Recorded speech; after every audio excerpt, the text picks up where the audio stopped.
Alhamdulillah, Bismillah, wa salatu wa salam ala Rasulillah. Amma ba'd, nous sommes donc au nouveau chapitre, chapitre numéro 19, Yusha, la prophétie de Yusha, donc Josué.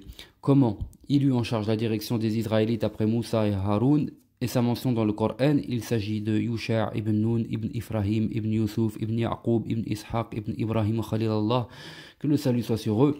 Allah l'a mentionné dans le Coran, sans le nommer explicitement dans le récit d'Al-Khadir, comme on l'a vu précédemment. وَإِذَا قَالَ مُوسَى لِفَاتَهُ et mentionne lorsque Moussa dit à son serviteur, lorsqu'il dépassera l'endroit, il dit à son serviteur, donc verset 60 et verset 62 de la sourate Al-Kahf, la caverne, numéro 18.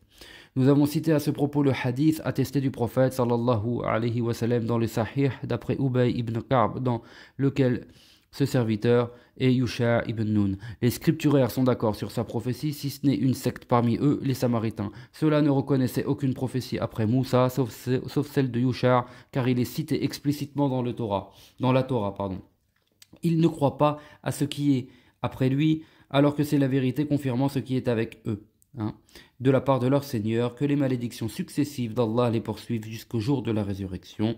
Ibn Jarir et d'autres exégètes ont relaté d'après Mohammed ibn Ishaq que la prophétie fut transférée de Moussa à Yusha à la fin de la vie de Moussa, ainsi ce dernier allait trouver Yusha. Il lui demandait ce que Allah lui avait prescrit comme commandement et interdit. Cela dura jusqu'à ce que Yusha lui dise: Ô interlocuteur d'Allah, je ne t'interrogeais pas sur ce que Allah te révélait avant que tu viennes m'en informer toi-même. Moussa détesta alors la vie et désira la mort. On peut émettre des réserves sur cela, du fait que la révélation, la loi et son entretien avec Allah ne cessaient d'avoir cours jusqu'à ce que Allah le rappela à lui. Il n'a cessé d'être honoré, de connaître les faveurs et d'être éminent auprès d'Allah, comme cela apparaît de l'épisode précité de sa crevaison de l'œil de l'ange. Et ça, on avait vu après l'histoire. Après, il y a plusieurs versets coraniques qui resituent les contextes historiques de l'histoire de la fin de Moussa.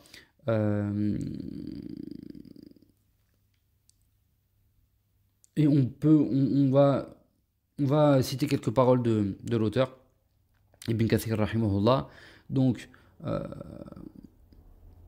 ils ont mentionné dans le 3e livre que Allah ordonna à Moussa et à Haroun de préparer les fils d'Israël, de désigner pour chacune des 12 tribus un chef. Cela avait pour but de les préparer au combat contre les tyrans, à leur sortie du désert d'errance. Donc ils voulaient préparer cela. Cela avait lieu lorsque les 40 années dans l'errance allaient s'achever, et c'est pourquoi certains ont dit Moussa alayhi salam a crevé l'œil de l'ange de la mort, car il ne l'avait pas reconnu, et aussi parce qu'on lui avait ordonné quelque chose qu'il espérait voir se réaliser à son époque, mais il n'était pas dans le destin d'Allah qu'il se produise alors, mais seulement à l'époque de son jeune serviteur Yusha ibn Nun alayhi salam.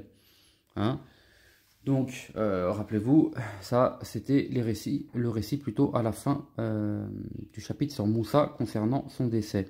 Alayhi salam. Donc, plus loin, l'auteur poursuit. Donc, par rapport à cela, le Très-Haut ordonna donc à Moussa d'enregistrer les noms des combattants des fils d'Israël.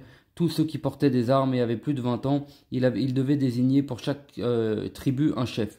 Donc la première tribu, Rubil, donc Ruben, la deuxième tribu, Shamoun, la troisième, Yahuda, la quatrième tribu, Issachar, la quatrième c'est Issachar, la cinquième Youssouf, sixième Misha, septième Benyamin, huitième Djad, neuvième tribu, celle de Ashir, dixième tribu, celle de Dan, onzième Nephtali, et la deuxième tribu, celle de Zabouloun. Et on n'y trouve pas les fils de Lévi, Allah ayant prescrit à Moussa de ne pas les compter parmi eux. Ils étaient en effet chargés du transport, de l'installation et de la garde du tabernacle du temps. C'était aussi la tribu de Moussa et de Haroun, au nombre de 21 000 hommes, comptés à partir de l'enfant d'un mois. Elle comportait plusieurs clans, tous chargés du service du tabernacle, de sa garde, de son entretien et de son transport. Ils se trouvaient autour de celui-ci, même dans leur déplacement. Le total des combattants mentionnés dans les Lévites était de 571 656. Cependant, ils affirment que le nombre des hommes de plus de 20 ans portant les armes était de 603 555 sans les fils de Lévi. On peut émettre des réserves sur cela, car il ne correspond pas au total des nombres précités, ainsi que nous les avons trouvés dans leurs livres. Wallahu a'lam. Les Lévites chargé du tabernacle du temps, marchait au milieu des fils d'Israël. À l'extrémité de l'aile droite, il y avait les fils de Roubil, donc de Ruben, et à l'extrémité de l'aile gauche, il y avait ceux de Dan. Quant aux fils de Nephtali, ils étaient à l'arrière-garde. Moussa, par l'ordre d'Allah, désigna les descendants de Haroun pour la fonction sacerdotale, comme l'avaient assumé leur père Nadab, son aîné Abihu, Azar et Yasmur. Il ne restait plus aucun des Israélites qui avait fait défection devant les tyrans. Ils avaient dit alors, va, toi et ton Seigneur, et combattez tous deux. Nous autres, c'est ici que nous restons. Ibn Ishaq prétend que celui qui a conquis Bayt al-Maqdis n'était autre que Moussa, alors que Yusha était à son avant-garde. Et c'est ainsi que se termine le récit de Yusha alayhi salam. Wallahu a'lam. Subhanakallahumma wa bihamdik. Shadu wa la ilaha illa anta astaghfiruka wa atubu ilayk.